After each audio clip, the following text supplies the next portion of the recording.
Friends, இன்றைக்கி நம்ம கிச்சனில் பட்ஜெட் ஃப்ரெண்ட்லியாக குனஃபா தான் செய்ய போகிறோம். ஃபர்ஸ்ட் க்ரீம் ஃபில்லிங் ரெடி பண்ணுறதுக்கு பேனில் 1/2 லிட்டர் அளவுக்கு ஃபுல் ஃபேட் மில்க் எடுத்திருக்கேன்.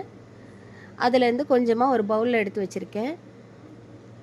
பால் நல்லா கொதி வந்ததுக்கப்புறம் நம்ம எடுத்து வச்சுருக்க பாலில் 2 டேபிள் ஸ்பூன் அளவுக்கு கார்ன்ஃப்ளவர் சேர்த்து நல்லா கரைச்சிட்டு கொதிச்சிட்ருக்க பாலில் கொஞ்சம் கொஞ்சமாக சேர்த்து மிக்ஸ் பண்ணிக்கணும்.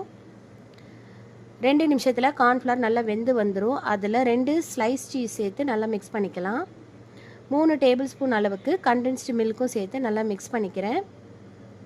சீஸ் நல்லா கரைஞ்சி வந்ததுக்கப்புறம் அடுப்பை ஆஃப் பண்ணி ஆற வச்சுக்கலாம். பேனில் 3 டேபிள் ஸ்பூன் அளவுக்கு மெல்ட் பண்ண பட்டர் எடுத்துக்கிறேன். நான் இன்றைக்கி இந்த பால் பேணி வச்சு தான் செய்ய போகிறேன். இதில் செய்யல எக்ஸாக்டாக குனஃபா டேஸ்ட் அப்படியே இருக்கும். இந்த மாதிரி பேக்கிங்கில் தான் நான் வாங்கினேன்.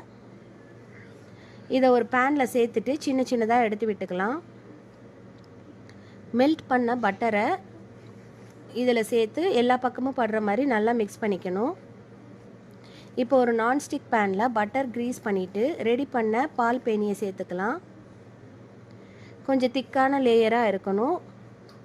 ஒரு ஃப்ளாட்டான பவுல் வச்சு நல்லா ப்ரெஸ் பண்ணி விட்டுக்கலாம்.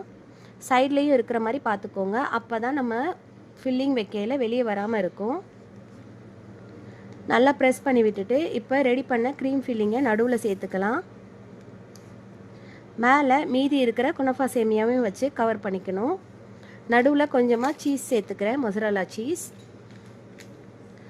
பவுல் வச்சு லைட்டாக ப்ரெஸ் பண்ணி விட்டுக்கணும். ஒரு பழைய தோசைக்கல்லை சூடு பண்ண வச்சுருக்கேன். நல்ல சூடு வந்ததுக்கப்புறம் ரெடி பண்ண குனஃபா பேனை மேலே வச்சுக்கலாம். 1 நிமிஷம் ஹை ஃப்ளேம்லேயே இருக்கட்டும்.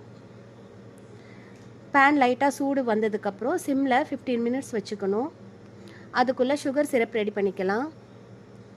1/2 கப் தண்ணி, 1/2 கப் அளவுக்கு சுகர், 1 பிஞ்ச் சாஃப்ரான், இது எல்லாத்தையும் சேர்த்து நல்லா கொதித்து எல்லோ கலர் வந்ததுக்கப்புறம் அடுப்பை ஆஃப் பண்ணிக்கலாம்.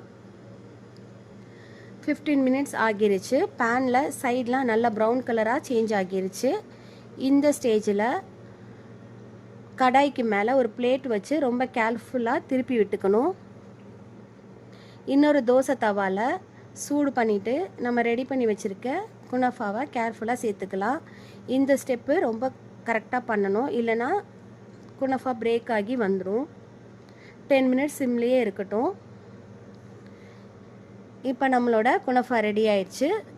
மேலே சுகர் சிரப் ஆட் பண்ணி நம்மளோட குனஃபா சேமியாவை சாப்பிட்டு என்ஜாய் பண்ணலாம்.